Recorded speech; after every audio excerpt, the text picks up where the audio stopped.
Welcome back to Arsenal News TV, and today we're going to do an Arsenal vs Burnley predicted lineup and preview. But before we get into the video, I have 4 things for you guys to do right now. Number 1, make sure you guys click the subscribe button for more daily videos. And number 2, make sure you guys turn on the post notification bell so that I will give you notifications as soon as I upload, and you can be one of the first people to click on my video. And number 3, make sure you guys share this predicted lineup and preview to your Arsenal friends and family so that they can give their thoughts on the video and comment below in the comment section. And number 4, make sure you guys hit the like button if you liked the video. Other than that, guys, we'll get right into the video where I discuss about the Arsenal vs Burnley predicted lineup and the preview ahead of the game. So let's get right into it.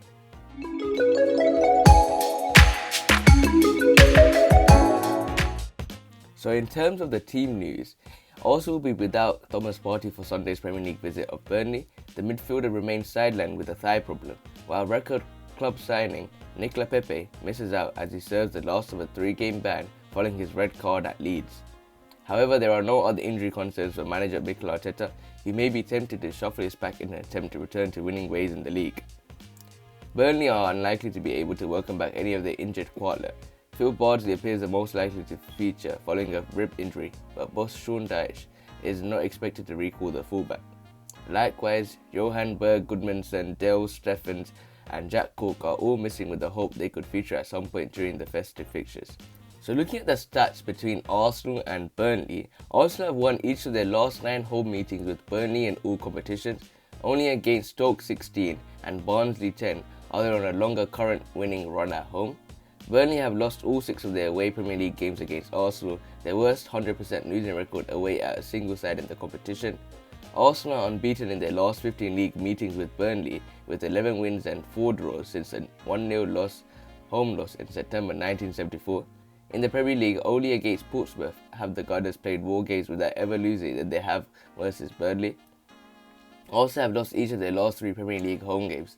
They lost 4 consecutive home league games back in 1959 in December, a run which included a 2-4 defeat against Burnley on the 12th of December.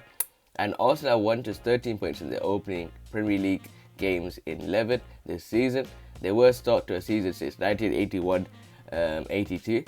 The Gunners have lost 6 of their last 9 games with 2 wins and 1 draw, their worst run across a spell of 9 games since April 1995 under Stuart Houston. Burnley have netted just 5 goals in the 10 Premier League games this season. The second time they scored 5 or fewer after 10 games of the season in the Premier League, also 5 in 2014-15. They were one of teams to do this on 2 separate occasions, along with Sheffield United, 4 in both 2006 and 2020-2021. Also striker Pierre-Emerick Aubameyang has scored Premier League goals against Burnley than he has against any other side in the competition, 7 in 5 games. The Gunners captain has netted in all 3 of his appearances against the Clarets at the Emirates. Arsenal go into this match in 15th position, their lowest position as many as 12 league games into a season since December 1983, when they were 16th ahead of 18th match against Watford winning 3-1. So this is a make or break for Arteta and Arsenal this season.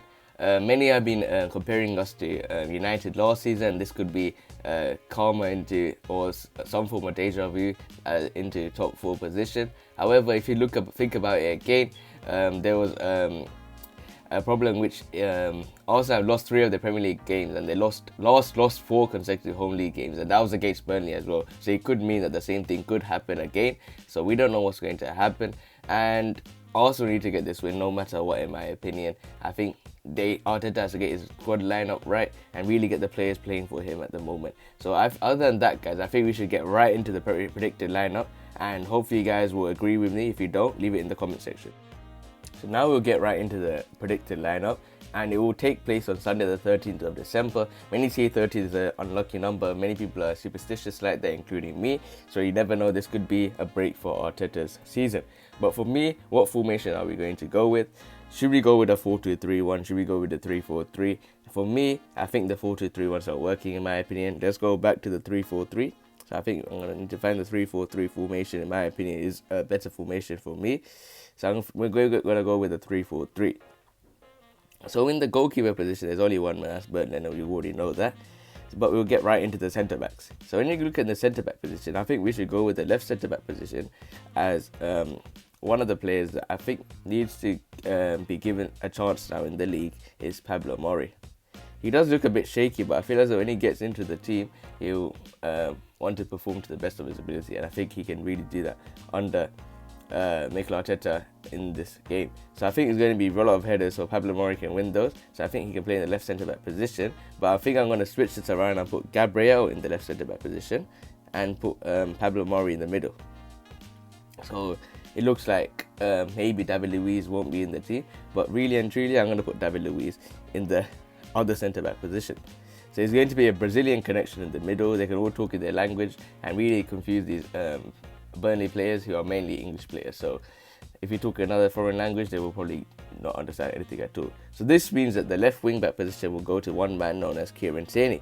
I think it's time to put Kieran Tierney in the lineup, in my opinion, and to let him play in the left wing back and give him more position. He can do the defensive work easily. Put him in the left wing back position, and let's go with Kieran Tierney. So as we know that Thomas Partey will be out due to his injury, and there's no other players that are literally in the team that are injured. So he can be any other player, but also nicolas Pepe won't be in the team due to his red card. So it's the final game, he will be off. So in the centre mid position, we could go with likes of Saka, Ceballos, but I think we should change it up a little bit. I think we should go with Ainsley Maitland-Niles in the middle. I think most of you guys may disagree with this decision, but I think it's time to put him in the centre mid position. I think he will really work hard for Mikel Arteta, and he will really try to improve his ways in the team. Next up, I'm thinking, should we go with Xhaka? Should we go with what's his name? Ceballos? So I don't know who should go, because without Thomas Partey, our team looks shocking in the middle. But I think it's time to bring in Joe Willock. If it's me, I think it's time to bring in both the youngsters. Give them a chance. Yeah, we have these partnerships going on with Mohamed El Neni. I forgot about El Neni, to be honest. Mohamed El Neni and Thomas Partey, Saka and Ceballos. Why don't you give Maitland-Niles and Joe Willock a go? I wouldn't mind if you guys slot in El Neni instead of Maitland-Niles, but I want to change it up a little bit. So we'll go with Maitland-Niles in the centre mid position.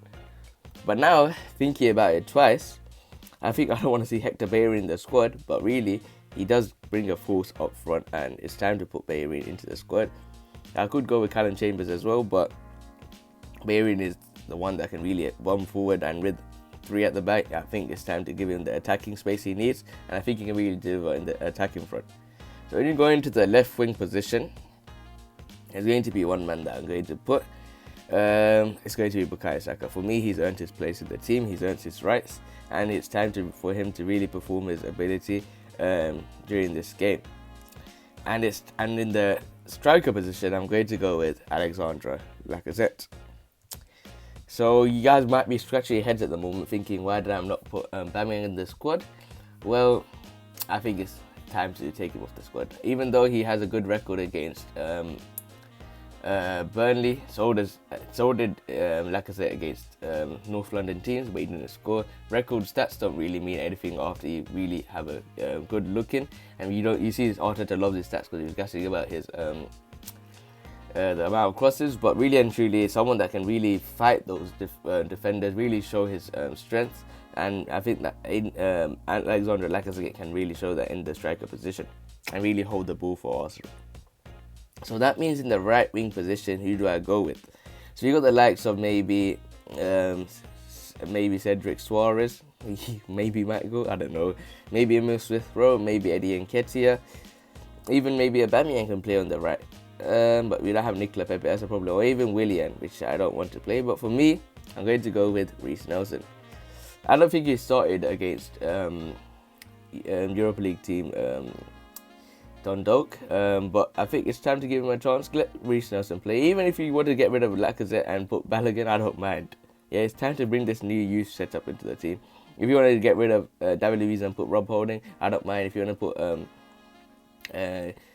Callum Chambers, I don't mind. David Luiz looks suspect. He's going to go at the end of the season. If they sign him on a new deal, I'm going to be really annoyed. But I think this is a good predicted lineup in my opinion. Hopefully you guys will enjoy this. Make sure you guys are ready for the next video that's coming up next on the next day. I'll keep constantly uploading every single day. Hopefully you guys enjoy it. And other than that, guys, remain blessed and peace.